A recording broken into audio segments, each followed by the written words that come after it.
The day my SL2 school opened, I watched people swap leavers notices for CVs, because money is low and mouths gotta eat. Remembered every joke about high school dropouts from the mouths of higher decile school kids who didn't work a day of lockdown. It's ironic. Whilst our teachers tried the best with what they had, while richer schools had unused resources locked away in unused labs. When level 3 came, I watched my friends bury their youth with every graveyard shift.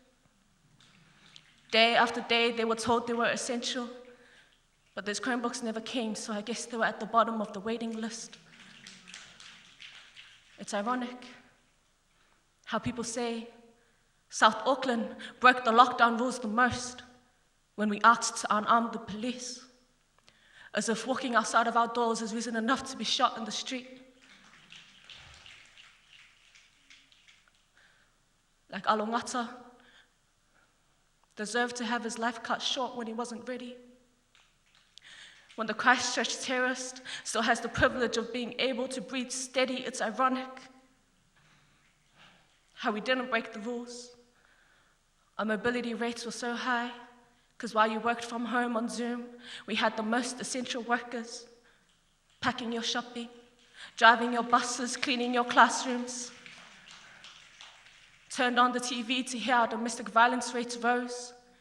Then 5 minutes later, heard NZQA didn't want to lower the credits, because apparently the time we had was enough.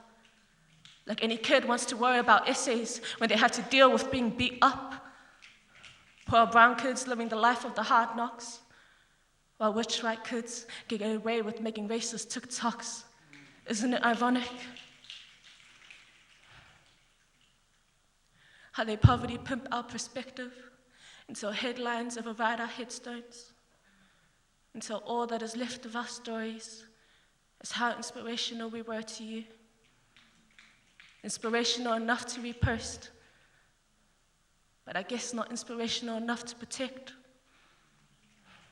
It's inspirational to you how we can survive, but I guess not inspirational enough to keep us safe.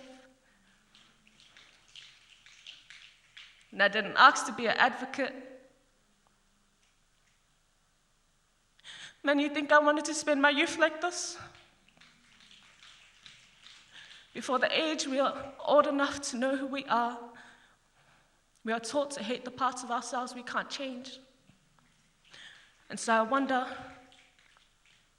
how many of us wouldn't have had to drop out, how many of us wouldn't be locked up, how many of us would still be alive if things were different.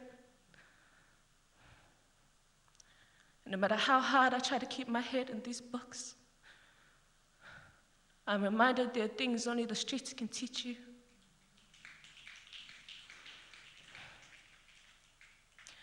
Because if education is key, then why do our locks keep changing?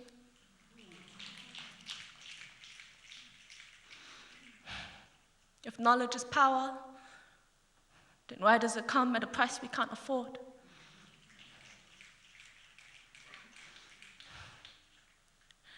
Every problem in society taught in a lecture can be found in the hood, found in our streets, found in the stories of our children who fold in on themselves and give up their dreams and become just another statistic.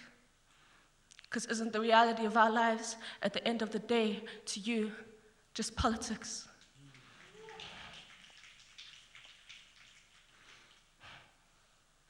And it's funny how we don't need a degree for empathy. Isn't it ironic how New Zealand wants to rebuild, but it's on our backs?